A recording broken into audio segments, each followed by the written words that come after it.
Çfarë recete kemi tani? Kaloj te paparja. Paparja tradicionale. Po. Me bukë të ndënjur. Pra një recet që s'kushton fare. Shohim mirë produktet e papares tonë. Çfarë përmban? 2-3 produkte mund të jenë me djath, me bukë, erëza të ndryshme. Rigoni që është si më i përdorur ndër to. Bukë të ndenjur pra. Gjalp, vaj ulliri për shembull, ose të dyja bashk, djath mix ose një lloj djathi dhe erëza të ndryshme. E gatuajmë dhe kemi sjell, patjetër që do ta rikthejmë një recetë të vjetër të traditës tonë, të quajtur papare. Nxejmë vajin, gjalpin, që kemi aty? Tiganin këtu. Kargoj. Papo, shtoj. Vaj, gjalp.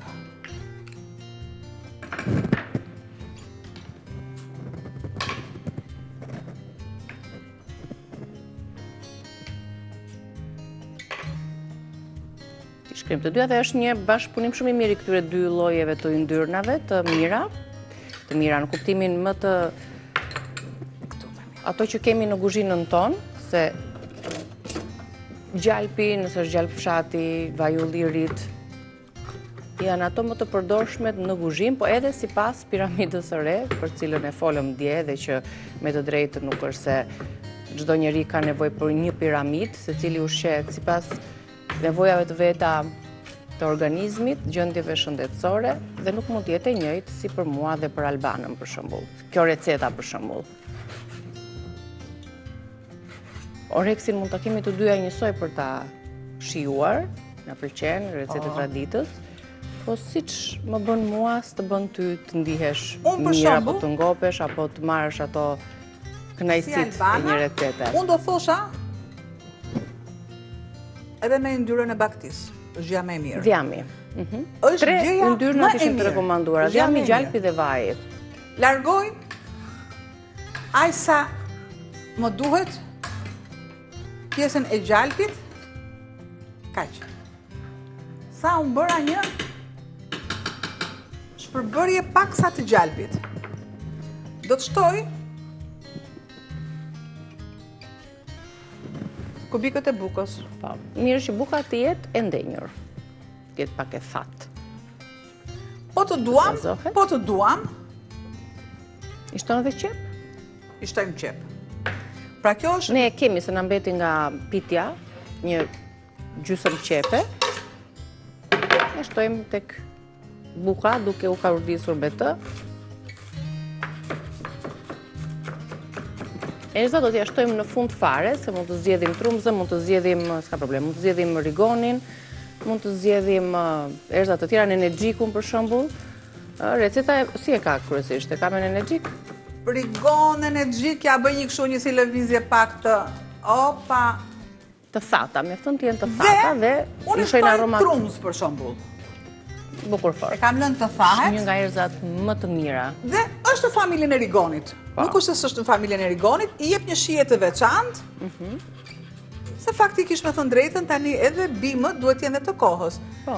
Nëse ne këtë kemi përshtatur me domaten, domatja është e verës.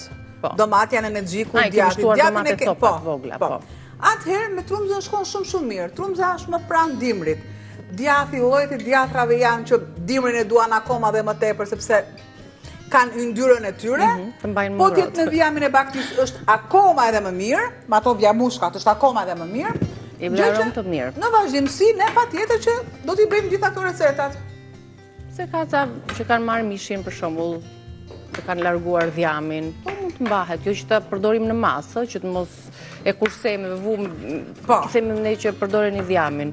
Po në raste të caktuara dhe ka receta të caktuara, për shembull gjellës mund ta bësh dot me dhjam. Ka receta të tilla të cilat e duan pranin dhe shijen e dhjamit. Ne dhjamin mund ta shtojmë tek groshët.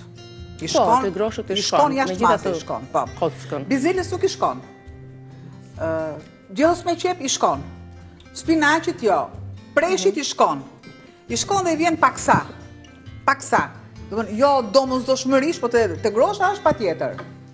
Çfarë janë gatimet që që kanë pak si brum, dhjamushkat i shkojnë jashtë mase. Në supra, aty ku përdorim supën që kemi me kolagen, për shumë, shkon shumë mirë tek trahanaja. Po, te trahanaja jep. Po të bëni një trahana me hither edhe me dhjamushka është një super shije. I lë, derisa fillojnë tani dhe të marrë atë, ta themi si kur bëhen pak si korëzohen, si kur bëhet një kore. Paksa, aty mua më duhet. Qepa, nuk më duhet që të jetë e bërë. Duhet të ndihet, të marrë atë ngjyrën, por dhe duhet të ndihet. Dhe përse, unë e shtoj direkt.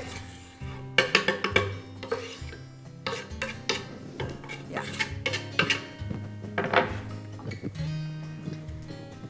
E lëm që të bëhet edhe qepën. Duke i shtuar.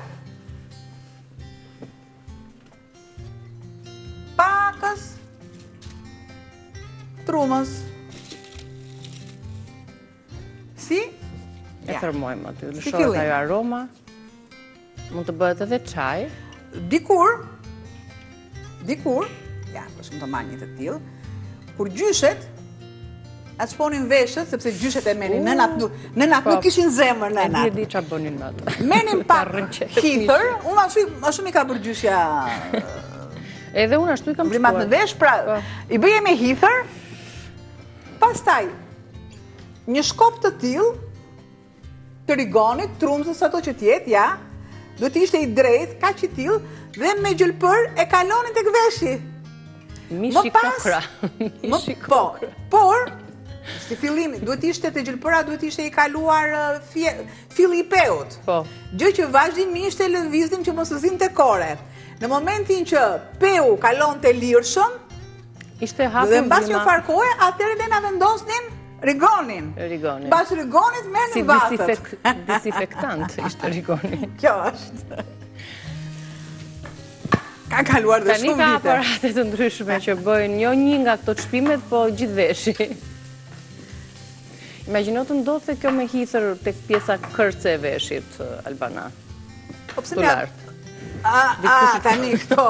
Ka qenë e pamundur. Shtoj e to. Po mirë, ashtu i kam çpuar. Ti tani ke të shpuar veshët? Po. Unë i kam parë ndonjëherë me vëth, më të drejtën. Që 6 vjeç. Kurse goca që 2 vjeç. I përdor vëthët, i vedos? I përdor. Pra, gjëja më kryesore në kuzhinë dhe është primare, që ti nuk duhet kesh thonjë të lyer. Po mirë, këto e di. Nuk duhet kesh unaz me gur, pa tjetër jo, nuk duhet kesh edhe vath. Pse do thoni ju? Sepse kur ti qëndron, metalin nxehet. Edhe dikon tek shëndeti i lëkurës. Thonjt janë vatra kryesore e mikrobeve, dhe ti nuk mund të gatuash me thonjë. Qoftë edhe të lyer me manikyr, absolutisht jo. Mirë. Ato që i kanë të lyera në base e zgjidhin gatimin në mënyra të tjera, por që... Flasme një ndër rregullat të kuzhinës flasme. Se anë visa në shtëpi... Mirë është të zbatojmë të gjithë. Po, duhet. Anë visa në shtëpi pa tjetër që... Por, edhe të këtu e shoh që je shumë... E kam parë që në ditën e parë, si je vërtet një anë vise e duhur, sepse nuk si gjithë në parë. E di. Jo, më kanë thonë që ti bëj, por... E di. Do t'ja loj një moment. Kjo është gjëja kryesore kur gatuan. Atëhere, i shtoj le të marrë çik çumësh, ishte pak çumësh tonë. Se s'dua t'i nxjerr se kam prerë gishtat edhe s'du t'i tregoj te kamerat ç'më ka ndodhur. Po një zonjë shtëpie.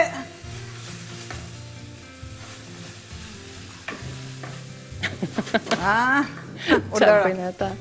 Po ja, një nga pasionet e mia janë këto xhinglat, bijut. Nuk si ke të rëndë, po hajde. Baroi paparja, baroi, tani vetëm djathim besoj. Dike, Që më bën ti mua, që më bën se u doj shqepa. Jo, nuk digjet, fare, më mërë dhe një...